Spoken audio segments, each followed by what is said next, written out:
My name's Leon Rainbow. I'm a graffiti artist, muralist, teacher, and I got into art by, getting inspired from watching graffiti movies and stuff when I was a kid, and, from that point forward, I just wanted to do art. My name is Mike Ciccotello. I'm a 3D real-time graphics animator for television. I got into art when I was a child. I started doing murals when I was in high school. I've been doing it for about 15 years now. My name is Kasso. I'm an artist, muralist, graffiti artist. I've been into art all my life. I first started noticing graph when I was about 7 years old, and that's always been my very first influence, along with comics and stuff like that. But graph was my first influence, and that kind of got me to all other forms of art, off the strength of just noticing graffiti at a young age.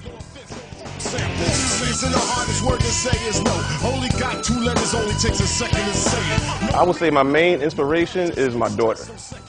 Before I had her, I never took art that serious. It was just always something to do. I never thought I could make a career out of it.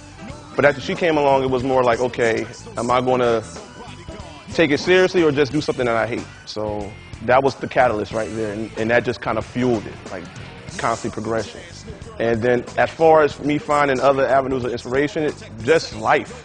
I try to find different things in life and, different colors and different ideas and try to give them my own little twist. And that's how I keep, being inspired. I think that inspiration comes from things that you see every day. So somebody once told me that you should paint what you know, paint what you see. Things that you're exposed to every day. So usually my inspiration comes from my daily commute into the city. The scenes that I might see on the train, telephone poles are a big part of my work because of connections that they have from town to town, person to person. So I feel that the wires are symbolic of connections that we have with people.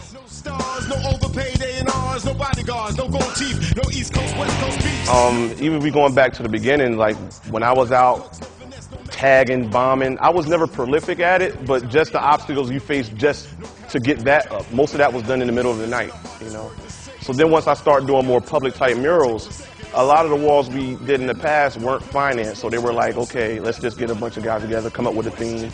And normally a lot of our themes tend to be a little bit more edgy. For example, I remember it was about 4 years ago, we did a voodoo theme wall.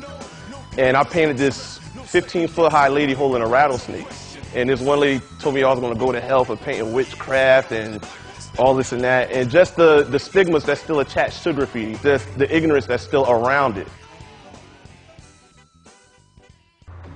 I guess the main obstacle is funding and the preconceptions that people have.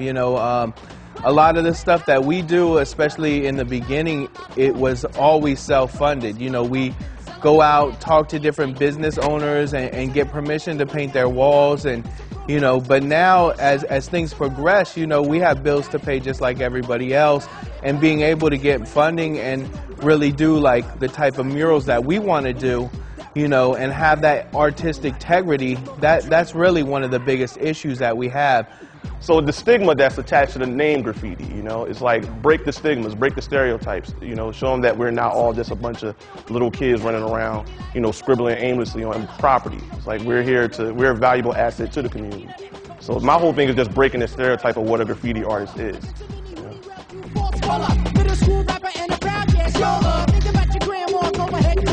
Freestyle is a way, it's definitely a way of painting for me, because when I go into a mural, I'll have an initial idea, but I have it from the point where I start to where it finishes, it looks nothing like where I started. I'll just fill color and then go. And freestyle to me is just going. Go with the flow, follow your inner voice to figure out what shapes are going to connect to what idea is going to connect to the next. Oh, freestyle, that's one of my favorite words. I love just the whole thing is free. It's without boundaries, and style is just what the things that make your style what it is. The way that you do a line or the way that your colors flow. It's putting all these elements that you could feel into one motion, you know, and into one canvas. It's almost like jazz. Like what I like to do is I have a visual like library stored in my head, like these little bubbles, I'm gonna put those in. These are like, I have all these little pieces of different style elements, and then I like to pull from that library. And although like in the piece that I just did, I have those two hands, and that was the only concept that I had. And then I put all these other little pieces to make the piece complete. And that's what freestyle is to me. To me, freestyle means improvise. A lot of the walls I do we have like a loose theme, but we go to the wall with no previous outlines. We may have a few photo references if we're doing something like realistic or whatever, but it just means improvisation, like jazz, just flow with it. Whatever comes out, you know, no set plan. It keeps it fresh, you know, keeps it fun. If I knew how a wall was gonna look before I finish it, then it's not fun for me. You know, it has to be fun, it has to be engaging, you know, you have to, you know, keep pushing it, you know. Don't go to a wall, okay, I'm gonna do this, you do that, you do that. Okay, whatever you do, let's work it in and come up with something fresh and original. Yeah, just improvising. These brushes are like nothing I've used before. Being a muralist, when I was starting in high school and then working throughout college on walls that, you know, you never know what you're gonna wind up with when you paint a mural. The wall could be falling apart, it could be a nice drywall that's been, you know, painted. So it goes from a complete range of smooth to grit and crumbly at points. So these brushes are important to me because they're durable. They have the fine art quality that you look for in a brush when you're painting on a wall, and it holds the color, it stands up to the wall, and that, to me, that's really important. They feel great in your hand. The paddles are awesome when you're trying to fill a lot of color. You know, the green brushes are great because, you know, you can do your detail work in there and work tight. But, you know, you're talking like a wall is, it could be, you know, I painted walls that are 100 feet long to, you know, 20 feet high. It just, you need your big range of brush, and this range is giving you that.